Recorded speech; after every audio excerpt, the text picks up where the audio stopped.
Meus queridos, vamos abrir a palavra de Deus. Profeta Zacarias, capítulo 4.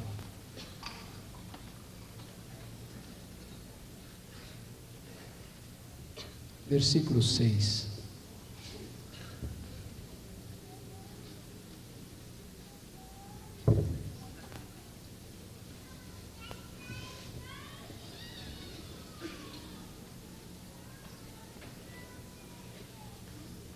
Zacarias, capítulo 4, versículo 6.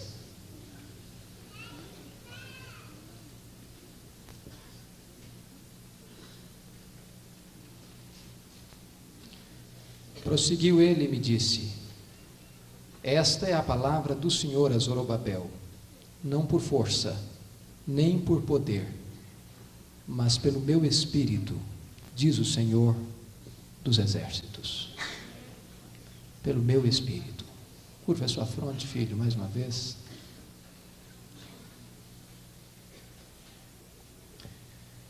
Deus bendito, tu sabes o quanto nós dependemos de ti. Senhor, nós estamos muito certos de uma coisa: se tu não falares, Deus, esta palavra será um eco no deserto. Mas se tu falares, meu Deus, os corações aqui vão ser abençoados, as vidas aqui vão ser despertadas, e coisas novas e grandes e tremendas vão acontecer.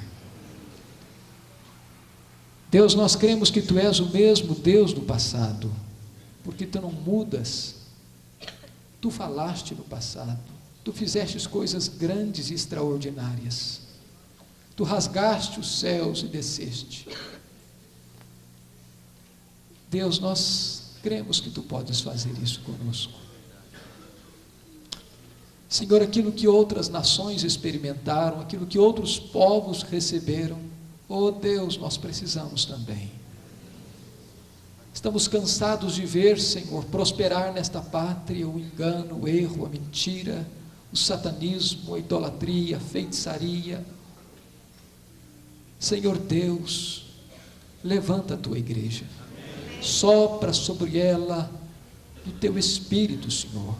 Acorda este povo santo e mais poderoso da terra, para que o teu povo, na força e na plenitude do teu poder, faça uma grande obra neste país e no mundo.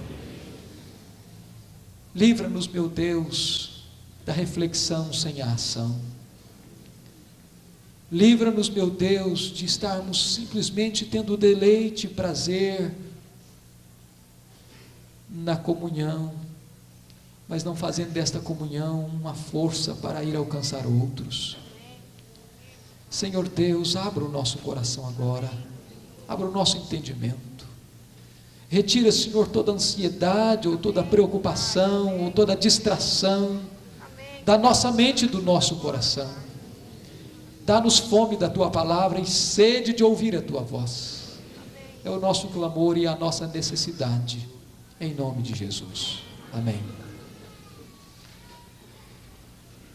Queridos, eu quero falar nesta manhã sobre a ação do Espírito de Deus e afirmar que, se não fora o Espírito Santo de Deus, possivelmente nenhum de nós estaria aqui nesta manhã. Se não fora o Espírito de Deus, a igreja de Cristo não existiria, porque é o Espírito Santo quem nos batiza no corpo de Cristo, é o Espírito Santo quem nos enxerta no corpo de Cristo. Se não for a obra do Espírito Santo, o inferno estaria mais abarrotado do que está, o mundo estaria arruinado e chafurdado no mais pestilento lodaçal da iniquidade. Mas glória a Deus, porque o Espírito Santo existe, porque Ele é Deus e porque Ele age e porque Ele intervém agora, aqui em nossa vida. Eu gostaria de dividir, irmãos, esta palavra em duas partes distintas. A primeira trazendo uma perspectiva histórica, e a segunda fazendo uma aplicação bíblica. Quando penso na questão histórica a respeito da pessoa do Espírito Santo, eu vejo que a Igreja de Deus tem uma grande dívida para com a pessoa do Espírito Santo. Porque historicamente a Igreja não deu a devida ênfase à pessoa e ao ministério do Espírito Santo de Deus. E este aspecto, este sintoma, não é alguma coisa contemporânea apenas, mas recua aos tempos mais idos da história da igreja. Se não vejamos, talvez um dos primeiros postulados teológicos da igreja cristã é o credo apostólico. E o credo apostólico, nós o temos ainda hoje, como parâmetro, como baliza da nossa fé, da nossa crença. E o nosso credo começa sendo: crer em Deus Pai, Todo-Poderoso, Criador dos céus e da terra. Há uma afirmação de crença em Deus Pai, e há uma afirmação e uma declaração da obra do Deus Pai. Quando fala da segunda pessoa da Trindade, creio em Jesus Cristo, que nasceu da Virgem Maria, foi concebido pelo poder do Espírito Santo, padeceu sob as mãos de Pôncio Pilatos, foi crucificado, morto, mas ressurgiu ao terceiro dia. E nós declaramos então que cremos em Jesus, e nós declaramos também sobre a obra e o ministério de Jesus. Mas quando o credo apostólico vai falar sobre a terceira pessoa da Trindade, apenas está dito lá: creio no Espírito Santo, ponto final. Não há uma letra sequer, não há uma palavra sequer sobre a obra do Espírito Santo. E a história da igreja, de certa forma, herda este aspecto de negligência sobre a pessoa e a obra do Espírito Santo. Eu creio que o credo apostólico está correto no que diz, mas ele falha não no que diz, mas no que não diz sobre a pessoa do Espírito Santo.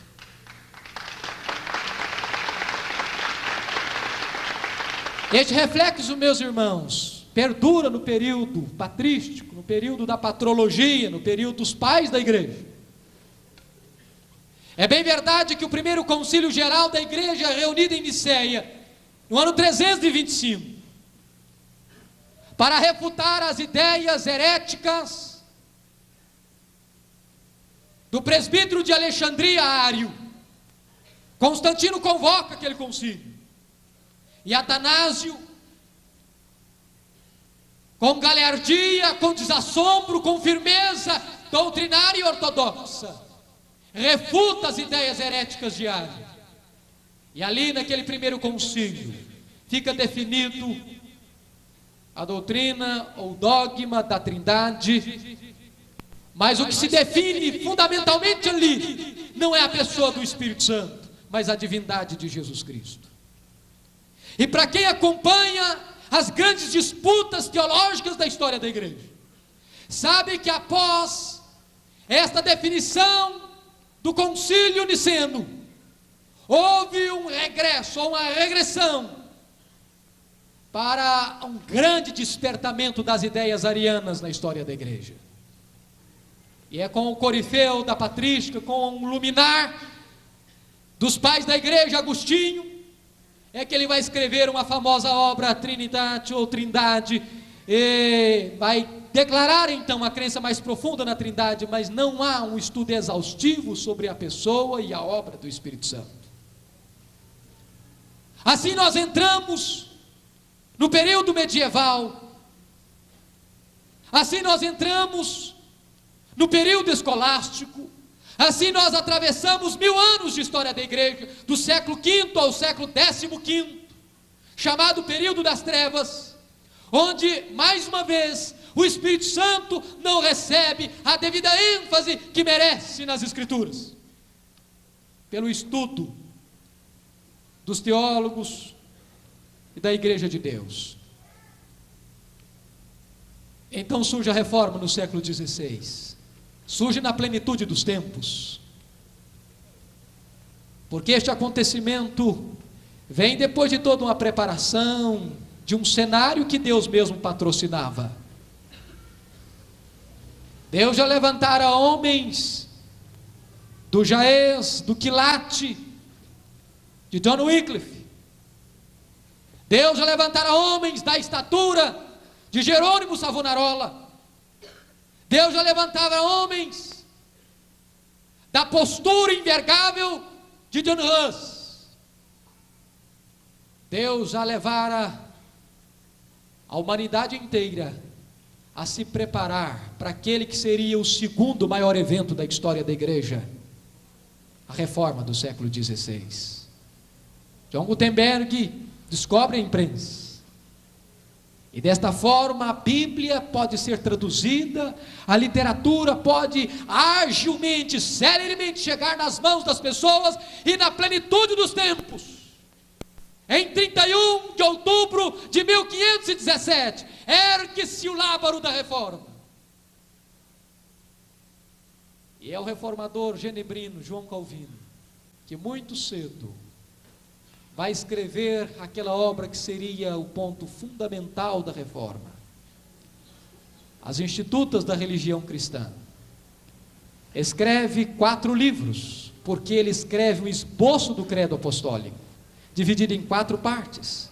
Creio em Deus Pai, creio em Deus Filho, creio no Deus Espírito Santo e creio na igreja. Desta forma, então, João Calvino, no 3º livro das Institutas, ele faz um relato, ainda que panorâmico, da pessoa e da obra do Espírito Santo. E isto lhe deu o epíteto, o adjetivo de teólogo do Espírito Santo. Mas foi só no século XVII que o maior teólogo da Inglaterra, John Owen, escreve o primeiro grande clássico sobre a pessoa e a obra do Espírito Santo. Os séculos se passaram,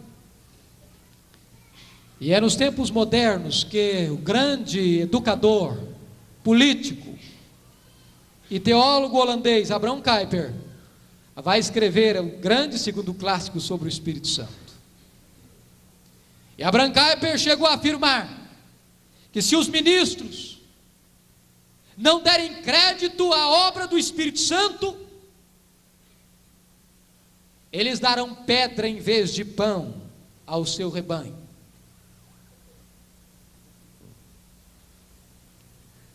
Mas, irmãos, eis que raia o século XX, e o ser humano tem um grande problema.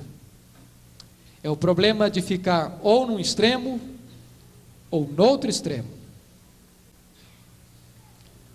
E com um movimento que eclodiu em 1906 nos Estados Unidos, chamado movimento pentecostal, a doutrina do Espírito Santo, que ficara tão relegada a um plano secundário, assume uma primazia de interesse, e a partir daí, alguns ramos evangélicos começam a falar quase que apenas e exclusivamente sobre o Espírito Santo. Uma verdade, quando ela é super enfatizada em detrimento de outra verdade, ela pode se desvirtuar. Dr. John Stott escreveu um dos livros mais preciosos para a Igreja de Deus hoje, Cristianismo Equilibrado.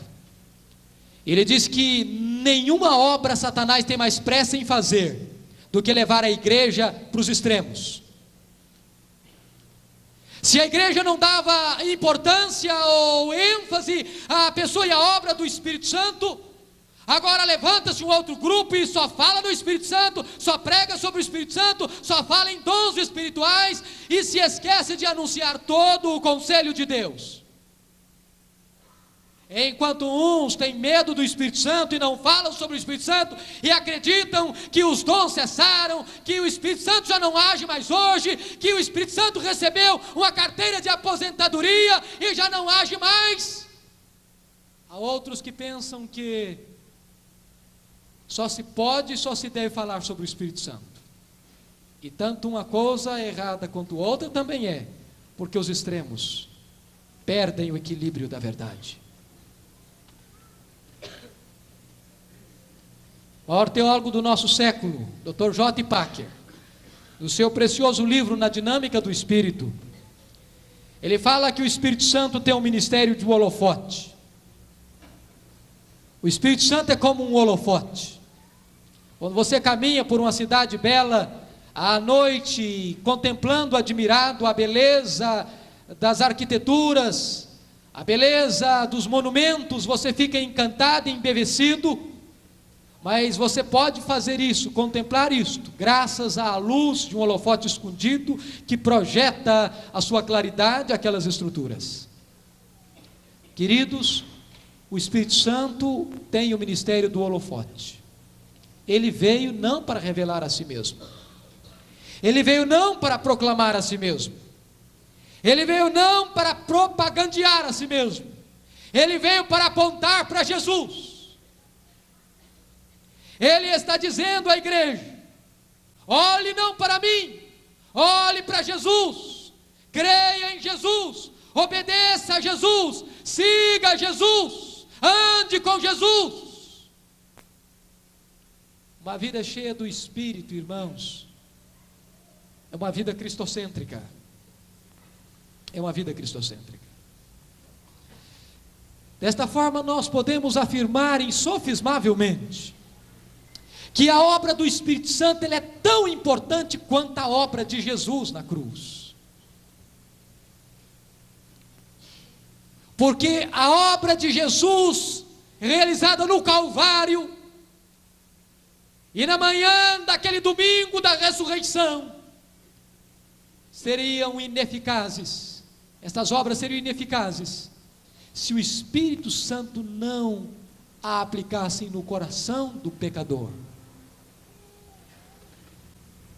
O Espírito Santo é quem aplica este bendito remédio aos corações necessitados. Mas hoje, queridos irmãos, é muito importante dizer, e mormente no Brasil, quando se faz um clamor de norte a sul, de leste a oeste, por um despertamento e por um avivamento, a igreja corre o risco de confundir a questão do avivamento com a questão carismática. Muitas pessoas, quando se fala em Espírito Santo, elas imediatamente concentram apenas nas questões carismáticas, na questão dos dons, e especialmente os chamados dons de sinais. E quem esteve no primeiro congresso do ano passado aqui em Lavras, lembra-se bem da palavra do professor Otto, que nós não deveríamos nos chamar de apenas carismáticos, mas de pneumáticos, porque carisma é apenas um apêndice, é apenas um ponto da obra gloriosa, fantástica do Espírito Santo. Isso não significa dizer que nós não somos carismáticos. Isso não significa dizer que nós vamos negar a contemporaneidade dos dons. Isso não significa dizer que nós não vamos crer que o Espírito Santo age hoje e faz prodígios e maravilhas ainda hoje. Isso significa dizer que nós não afirmamos apenas isto, mas temos uma visão global de toda a obra do Espírito Santo. Queridos, eu quero colocar um segundo ponto ainda dentro desta primeira parte histórica. É a necessidade profunda de se reenfatizar a autoridade do Espírito Santo na vida da igreja. Surgiu no século XVII um grande conflito, um grupo que foi depois cognominado de Quakes. Este grupo começou a ensinar o seguinte: nada importa a não ser a autoridade do Espírito Santo, nada importa a não ser a luz interior, a experiência íntima, ainda que as Escrituras não digam nada a respeito. Meus irmãos, isto é uma coisa muito perigosa. Partir para o experiencialismo subjetivista, sem base nas Escrituras. Nós não podemos buscar um avivamento de experiencialismo sem fundamentação na palavra.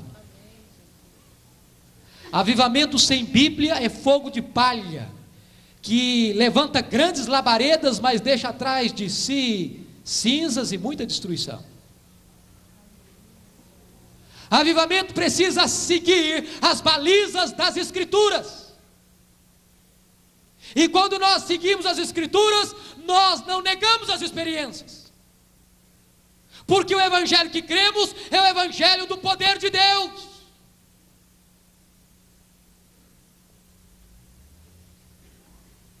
A Bíblia diz que o Espírito Santo dirá tudo o que tiver ouvido. Irmãos, o Espírito Santo tem compromisso com a palavra.